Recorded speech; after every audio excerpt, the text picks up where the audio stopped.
Assalamualaikum warahmatullahi wabarakatuh. Perkenalkan, kami dari kelompok 6. Saya Mesani Putri Hoki. Saya Rani Anggraini. Saya Geisha. Saya Salma. Kami berenam akan mempresentasikan hasil kerja kami berempat, yaitu tentang peta konsep surat niaga. Di sini kami memiliki tema yaitu entrepreneur, muda yang jujur, cerdas, harapan bangsa.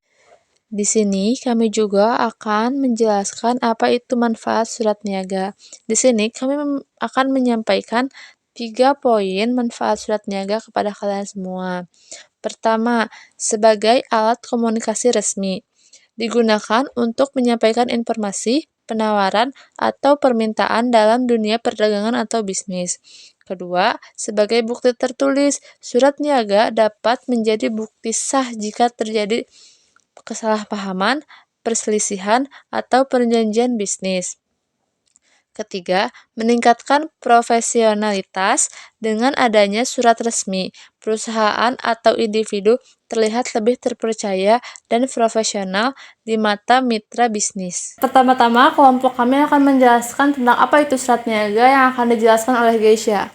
Surat niaga dapat didefinisikan sebagai surat yang ditulis untuk keperluan bisnis atau perdagangan, baik secara internal dalam suatu perusahaan maupun eksternal dengan pihak lain seperti pelanggan, supplier, dan lain-lain. Surat ini umumnya berinformasi mengenai produk, harga, pembayaran, pengiriman, dan hal-hal terkait transaksi jual beli.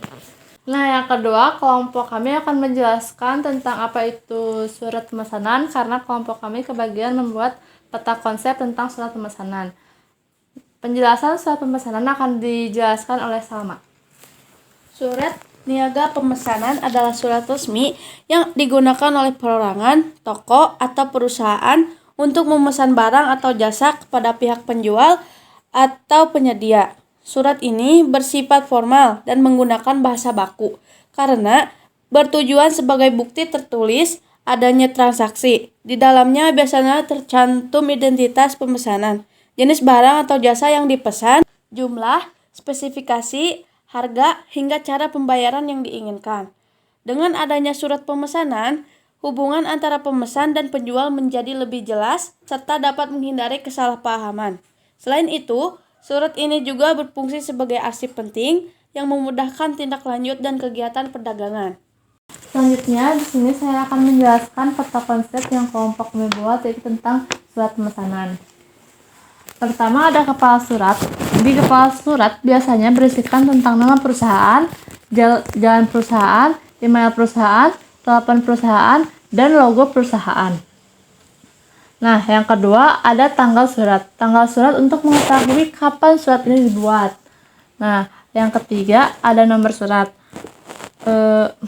Nomor surat biasanya digunakan untuk mengidentifikasi dan mengadministrasikan surat. Nah, yang keempat ada lampiran. Lampiran dalam surat berguna untuk memberitahu adanya dokumen tambahan atau dokumen yang dilampirkan. Nah, yang kelima ada tentang perihal. Bagian perihal berguna untuk menjelaskan isi pokok surat secara singkat. Selanjutnya ada alamat surat. Alamat surat berguna untuk menunjukkan pihak yang dituju dan memudahkan pengiriman surat. Selanjutnya ada salam pembuka. Salam pembuka dalam surat berguna untuk menciptakan kesan sopan dan hormat.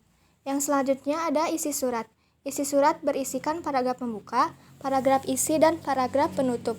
Isi surat berguna untuk menyampaikan maksud dan tujuan surat, memberikan informasi jelas sebagai bukti tertulis, dan menghindari salah paham. Yang selanjutnya ada salam penutup. Salam penutup dalam surat digunakan untuk sebagai penghargaan kepada penerima sebelum surat ditutup. Yang terakhir ada tanda tangan dan nama penulis surat. Digunakan untuk menunjukkan keaslian surat sebagai bentuk pertanggungjawaban dan memperlihatkan identitas pengirim dan mempermudah komunikasi lanjutan. Selanjutnya, surat pemesanan yang kami buat berkaitan dengan Quran surat Al-Mutaffifin ayat 1-3 yang akan dibacakan oleh Geisha. Bismillahirrohmanirrohim. Wailul lil mutaffifin allazina idza qatalu alan nasi yastawfun wa iza qalluhum awwadzanuhum yuksirun. Artinya, celakalah bagi orang-orang yang curang dalam menakar dan menimbang, yaitu orang-orang yang apabila menerima takaran dari orang lain mereka minta dicukupkan. Dan apabila mereka menakar atau menimbang untuk orang lain, mereka mengurangi. Maka, ketika konsumen membeli barang dengan jumlah yang sudah ditentukan, maka harus dikirim dengan jumlah yang diminta oleh konsumen, karena jika mengurangi hal tersebut dapat mencelakakan suatu usaha. Sekian presentasi peta konsep surat niaga dari kelompok 6. Mohon maaf apabila ada kesalahan. Wassalamualaikum warahmatullahi wabarakatuh.